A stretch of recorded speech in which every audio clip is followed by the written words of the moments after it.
níṣẹ́ ni awuyewuye ti gba ìgboro báyìí o wípé ọjọ́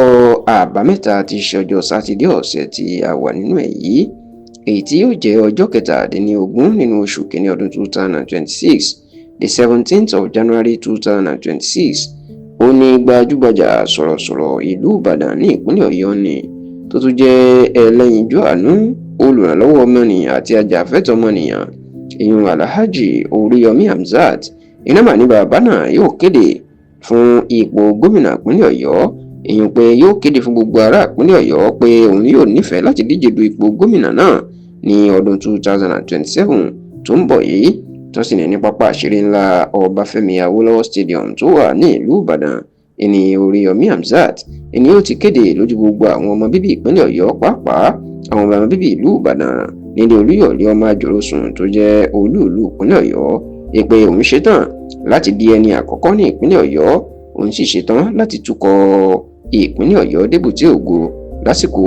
ètò ìdìbò ọdún 2027 ìyẹn bí wọ́n bá dìbò yan òun. ẹ̀rọ ti pé òṣèlú ti bẹ̀rẹ̀ lọ́dún 2026 tá a wọ̀ yìí nínú ọdún 2026 tá a ti wáyé náà ó ní gbogbo àwọn ẹgbẹ́ òṣèlú ni wọn yóò ṣètò ìdìbò abẹ́lé wọn tí wọ́n pè ní primary election láti yan àwọn olùdíje wọn fún ipò ààrẹ ni o ipò gómìnà ni o ipò aṣòfin làbújá ni o ipò aṣòfin ìpínlẹ̀ ni o àti bẹ́ẹ̀ bẹ́ẹ̀ lọ ṣùgbọ́n tó jẹ́ pé láti ọdún tó kọjá ẹni awuyewuye mà ti ń gba àgbòrò pé Alhaji Oríyọmí Hamzat táwọn èèyàn mọ̀ fún iṣẹ́ sọ̀rọ̀sọ̀rọ̀ àti iṣẹ́ àánú tó máa ń ṣe pàápàá bó ṣe máa ń jà fẹ́tọ̀ọ́ àwọn ọmọnìyàn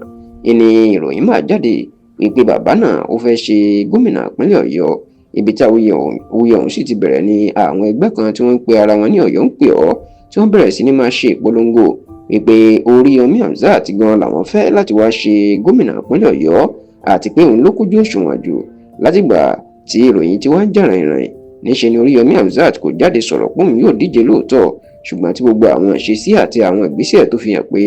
ó fẹ́ díje du ipò kan lábẹ́ òṣèlú bó tiẹ̀ jẹ́ pé àwọn ò tí ì mọ ipò tí ó díje fún nítorí pé ó ti ń kó àwọn ẹgbẹ́ jọ wọ́n sì ti ń káàkiri gbogbo ìlú Ìbàdàn láti jẹ́ káwọn èèyàn mọ̀ wípé òun náà ti nífẹ̀ẹ́ sí òṣèlú ṣíṣe. ṣá o gẹ́gẹ́ bí ìròyìn tó ti tẹlifíṣàn Yorùbá Tòótọ́ lọ́wọ́ inú ọ̀sẹ̀ tí a wà nínú ẹ̀yẹ ìyẹn ọjọ́ àbámẹ́ta ti ṣe sátidé ọjọ́ kẹtàdínlógún